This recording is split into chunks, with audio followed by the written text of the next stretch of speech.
آله وصحبه أجمعين. أما بعد، أعوذ بالله من الشيطان الرجيم. بسم الله الرحمن الرحيم. ولا تهنوا ولا تحزنوا وأنتم الأعلون إن كنتم مؤمنين. صدق الله مولانا العظيم.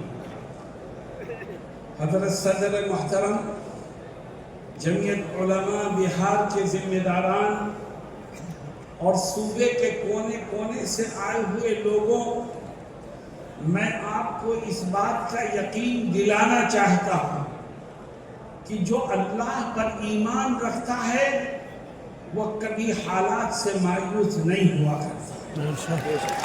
تاریخ اس بات کی گواہ ہے کہ اسلام اور مسلمانوں کو مٹانے والی طاقتیں مٹتی گئیں اور اسلام آج بھی زندہ ہے، اور جب تک چاند سورج رہے گا اسلام باقی رہے گا. میرے دوستوں اور ساتھیوں، حالات یقیناً پریشان کن ہیں، مگر آپ کا کام حالات سے گھبرانا نہیں ہے. آپ کا کام حالات کے رخ کو موڑ دینے کا ہے.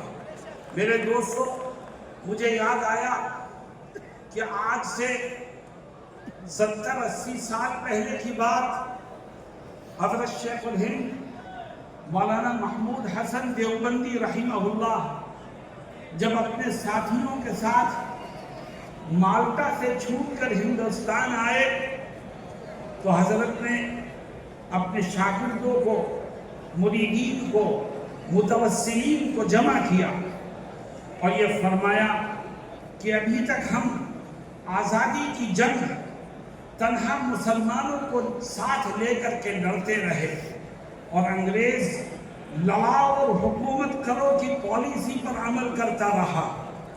اب ہمیں اپنے ساتھ ہندوؤں کو بھی لینا ہے، مسلمانوں کو بھی لینا ہے، سکھوں کو بھی لینا ہے، عیسائیوں کو بھی لینا ہے، اور جب سارے ہندوستانی مذہب سے اوپر اٹھ کر انگریزوں کے خلاف کمر بستہ ہو کر میدان میں آئیں گے تو اس طاقت کو یہاں سے اپنا بوریا بستر گول کرنے پر مجبور ہونا پڑے گا.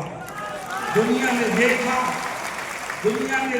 کہ وہ حکومت کہ جس کے اقتدار میں سورج نہیں غروب ہوا کرتا تھا، جب ہندو مسلم اتحاد کے ساتھ اس کے خلاف قدم بڑھانے لگے اور آگے بڑھ کے اس کا مقابلہ کرنے لگے، ہندوستانیوں نے قومی حیثیت سے، مذہب سے اوپر اٹھ کر جب انگریزوں کا مقابلہ کیا تو انگریز جیسی طاقت کو بھی یہاں سے جانے پر مجبور ہونا پڑا. میں نے گزشتہ دنوں کچھ سیاسی پارٹیوں کے فرقہ پرست لیڈروں کی زبان سے ایک نعرہ سنا ہے. میں اس نعرے کو صحیح سمت دینا چاہتا ہوں. وہ کہتے ہیں کہ بٹو گے تو کٹو گے. میں بھی کہتا ہوں کہ بٹو گے تو کٹو گے. ہندوؤں، مسلمانوں، سکھوں، عیسائیوں سب ایک ہو جاؤ. جب اس ملک میں رہنے والے سب ایک ہو جائیں گے تو فرقہ پرستوں کا منہ کالا ہوگا اور یہ ملک امن و امان کا گہوارہ بنے گا. آج ملک کو بانٹنے کے لیے، آج ملک کو تقسیم کرنے کے لیے نئی کوششیں ہو رہی ہیں. جمعیت علماء نے آپ کو آواز دی ہے. جمعیت اس ملک کی رکھوالی کرتی ہے. جمعیت کے بزرگوں نے اس ملک کی آزادی کے لیے وہ قربانیاں دی ہیں کہ جس کی مثال دنیا کی کوئی قوم پیش نہیں کر سکتی. آج ہمارے بزرگوں کے بنائے ہوئے کانسٹیٹیوشن کو، آئین کو بدلنے کی کوشش ہو رہی ہے.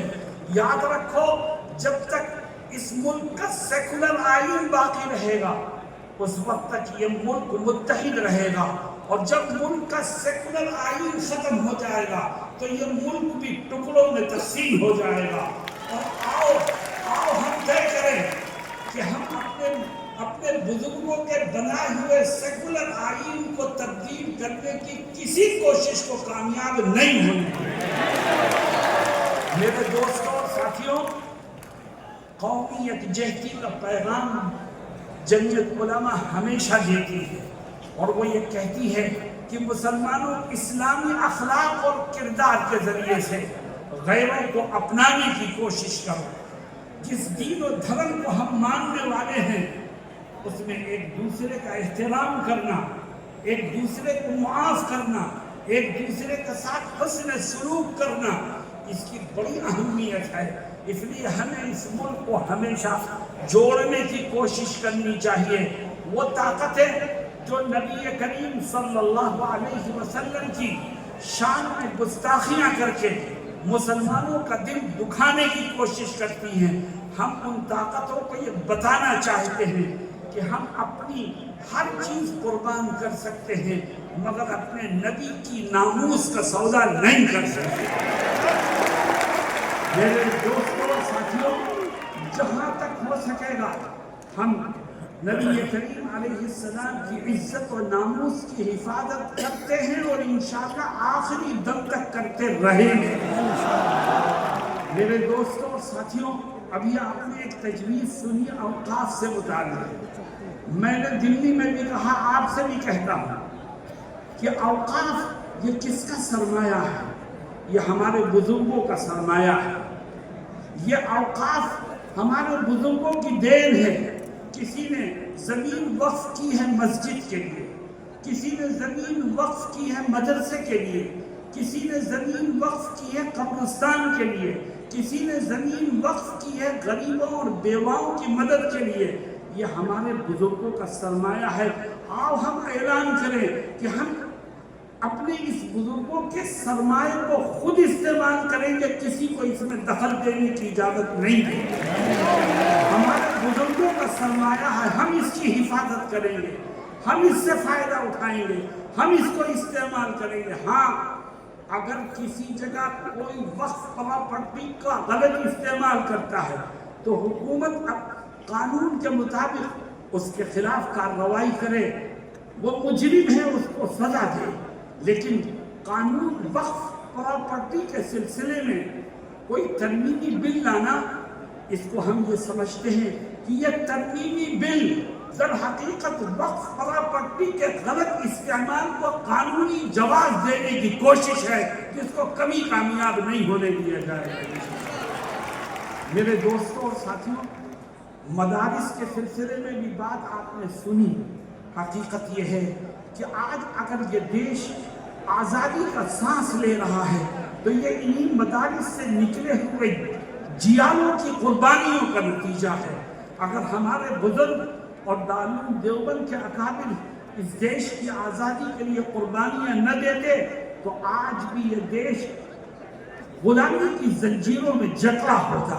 میرے دوستوں اور ساتھیوں، جمعیت علماء نے آپ کو آواز دی ہے، اور جمعیت کے صدر محترم حضرت مولانا ارشد مدنی مدد اللہ العالی آپ کے سامنے تشریف فرما ہیں۔ آپ اگر حضرت کی آواز میں آواز ملائیں گے اور جمعیت کے ساتھ کھڑے ہونے کے لیے تیار رہیں گے تو انشاءاللہ جمعیت کی آواز میں قوت پیدا ہوگی، اور جب جمعیت کی آواز میں قوت پیدا ہوگی تو دشمن راہ فرار اختیار کرنے پر مجبور ہوگا۔ ہم یہ سمجھتے ہیں کہ انشاءاللہ جمعیت نے ماضی میں بھی قوم کی، ملک کی، اسلام کی، مسلمانوں کی خدمت کی ہے، آج بھی کر رہی ہے، اور جمعیت اپنا فریضہ انشاءاللہ مستقبل میں بھی ادا کرتی رہے گی۔ بس آپ اس بات کے لیے تیار ہو جاؤ کہ جمعیت جب بھی آپ کو آواز دے گی آپ قدم سے قدم ملا کر کے اس کے ساتھ کھڑے ہونے کو تیار ہو جائیں۔ میں نے شروع میں ایک آیت پڑھی تھی، اللہ رب العزت اس آیت میں کیا فرماتا ہے؟ کہتا ہے وَلَا تَهِنُوا وَلَا تَحْزَنُوا وَأَنْتُمُ الْأَعْلَوْنَ إِن كُنتُم مُؤْمِنِينَ۔ اللہ کہتا ہے حالات سے پریشان مت ہو، گھبراؤ مت، غم اور دکھ میں مبتلا مت ہو، تمہارا رب تم سے وعدہ کرتا ہے، زمین و آسمان کا مالک وعدہ کرتا ہے، کہتا ہے میں سر بلندی تمہیں کو عطا کروں گا، کامیابی تمہارے ہی قدموں کو چومے گی، دشمن تمہارے سامنے جھکنے پر مجبور ہو جائے گا۔ بس تم ایک کام کر لو۔ اے اللہ، وہ کام کیا ہے؟ فرماتا ہے تم پکے سچے مومن بنو، میں دشمنوں کو تمہارے سامنے جھکنے پر مجبور کروں۔ تم مضبوطی سے ایمان کے دامن کو تھامو، اللہ رب العزت کامیابی کے راستے تمہارے لیے غیب سے کھولتا چلا جائے گا۔ جمعیت علماء یہ علماء کرام کی جماعت ہے، اور یاد رکھیے علماء جب کوئی بات کہیں آپ سے تو اس میں مذہب کی، قرآن کی اور حدیث کی تشریحات موجود ہوا کرتی ہیں، جس کو نظر انداز نہیں کیا جا سکتا۔ آج آپ جوش سے آئے ہیں، پوری قوت کے ساتھ آواز کو بلند کرنے کے لیے آئے ہیں، جمعیت کا یہ پیغام لے کر کے جائیں کہ انشاءاللہ کامیابی آپ ہی کو ملے گی، بس آپ ایمانی تقاضوں پر عمل کرتے ہوئے ہمیشہ اس بات کے لیے تیار رہیں کہ مولانا ارشد مدنی جب آواز دیں گے آپ ان کے قدم سے قدم ملانے کو تیار ہو جائیں گے۔ اللہ رب العزت ہم سب کو صحیح انداز سے سوچنے اور صحیح وقت پر کام کرنے کی توفیق عطا فرمائے۔ وآخر دعوانا الحمدللہ رب العالمین۔